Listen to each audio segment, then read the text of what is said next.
Ready? Start. Sir, malpractices in elections are a problem, and the problem is getting aggravated day by day.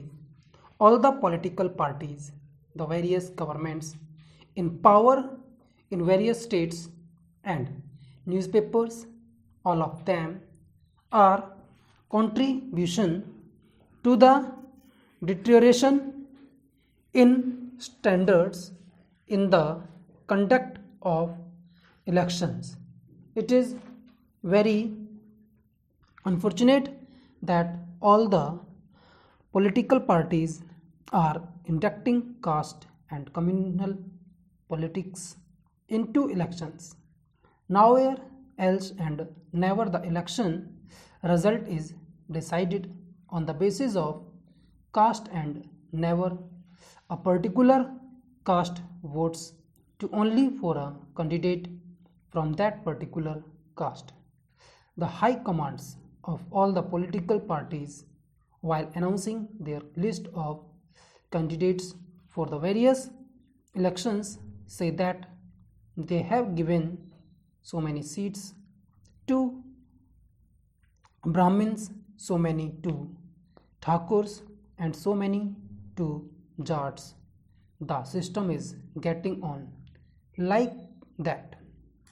All the political parties are contributing to this, and candidates are filed on the basis of caste. Sir, we are aware since representative elections have been introduced in this country, the elections results are never decided by non-caste lines and non-communal lines. When it is decided by such an emotional issue and not on the basis of the problems facing the country, how can we attribute caste for the result during 1952 when elections took place in the composite Madras state? There was a representation at that time against the Communist Party. The undivided Communist Party went underground and thousands of communist workers had been arrested. They went to the court during 1952. Again, the Communist Party gained the public sympathy, and thereby most of the Congress people were defeated at the polls, and the Communist Party, with the help of Praja Party as well as other parties, was to come into power.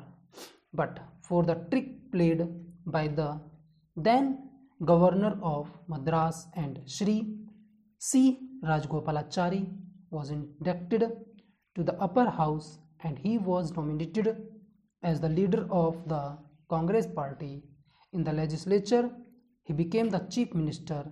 Then during 1955 election took place in separate Andhra. The people felt that the Communist Party was arrogant and they wanted to teach a lesson to them.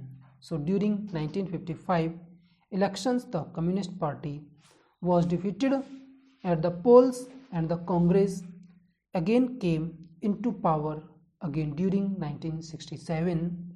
When elections took place, the Congress Party was defeated here. Whoever it is, whatever party it is, anybody with some criminal record or who is under trial in a court of law or is convicted by a court of law or whatever it is, that person may be debarred from entering any party, and all the parties should make it a point not to award any membership to such persons. But unfortunately, the political parties are encouraging criminal elements, and at the same time several youth organizations which are there in every district, in every town, also draw inspiration from elders in the criminalization of politics. I would like to add another thing with regard to the press and the media. Unfortunately, in every election, the press goes on analyzing for 1 month or 1 month and 15 days.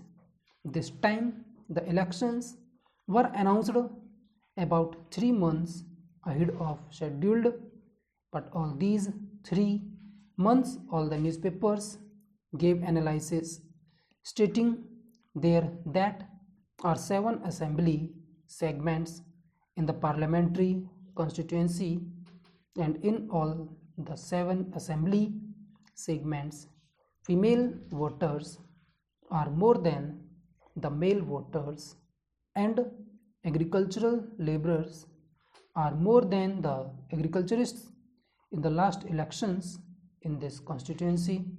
So and so won the elections, but he was defeated in 1971, and again such and such parties took part in the elections in 1977. So many people contested against each other, and ultimately that fellow won. But in their enthusiasm, the newspapers and the media, they are going a little bit further in analyzing that in this assembly segment the number of Harijan voters is such, the number of Reddy voters is such, and the number of Kama voters of Naidu voter is such, like that. They are going to analyze the facts and the position of the votes in that particular segment. That is giving rise to so much communal tension and caste tension. Slowly, they are influencing the minds of political workers, saying unless you go on the lines of castes, it is not desirable for the efficient functioning of democracy. This is very dangerous for the unity of the country now.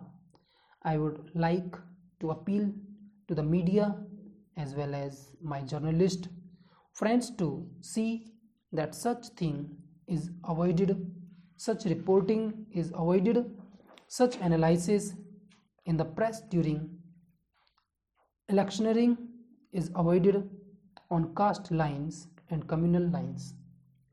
Unless it is done, I am very much afraid that we are heading from bad to worse as far as money power is concerned. Sir, every member of parliament, every member of a legislature starts his career by a false declaration.